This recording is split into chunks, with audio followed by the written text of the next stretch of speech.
Welcome back to the deep dive.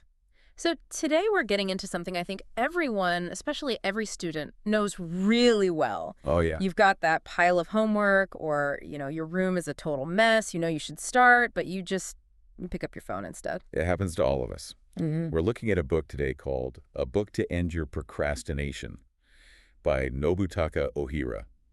The first thing he says is really important. What's that? Not being able to start something doesn't mean you're lazy. Oh, that's good to hear. I always feel like it's a character flaw, like I just have a weak will or something. No, the book says it's not that at all. It's just biology. Yeah. Your brain. Your brain is doing it. Exactly. It's trying to protect you. Your brain's number one job is to save energy. So when it sees a big, difficult task, like, say, studying for a final exam, it sees that as a threat. It thinks, whoa, that's going to take way too much energy.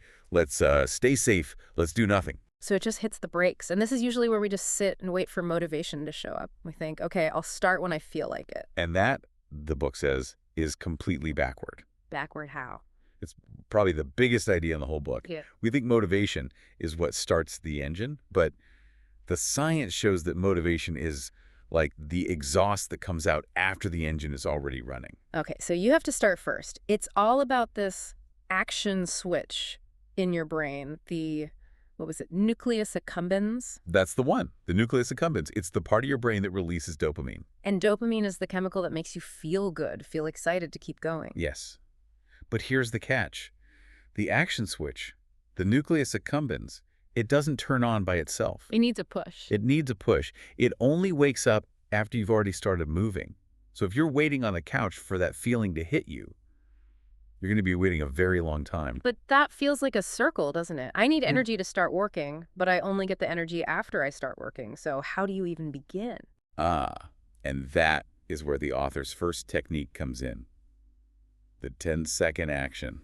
Which is basically a way to trick your brain. You're tricking your brain. Since your brain is scared of the big task, you just give it a tiny one. Something so small, so easy, that it can't really object. So instead of thinking, I have to study English for an hour, which sounds awful. Right, that sounds terrible. Yeah. Your brain will shut that down immediately. Instead, your only goal is, I will open my textbook. That's it. Just open the book. That takes maybe 3 seconds. Your brain goes, oh, okay, I can do that. That's easy.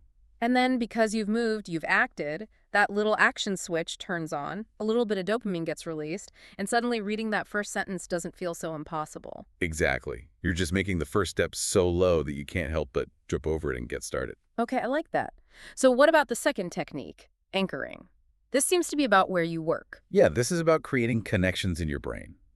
The author gives an example of a coffee shop he goes to. Right. He only goes there to write. He doesn't check social media. He doesn't meet friends. His brain has learned the rule.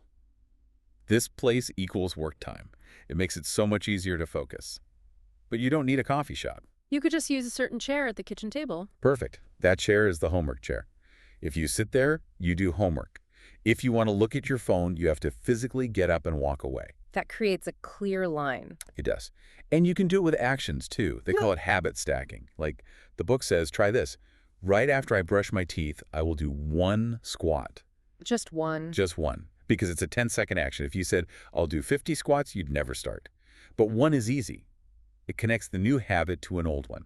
I really like how simple all of this is. It's not about forcing yourself to have more willpower. It's not about changing your whole personality. Exactly. It's just about understanding this one little thing about your brain. Stop thinking about the finish line.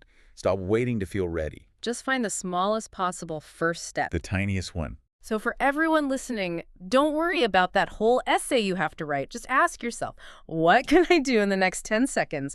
Open the document, write one word, and then just do that. And all it takes. Thanks for listening to The Deep Dive.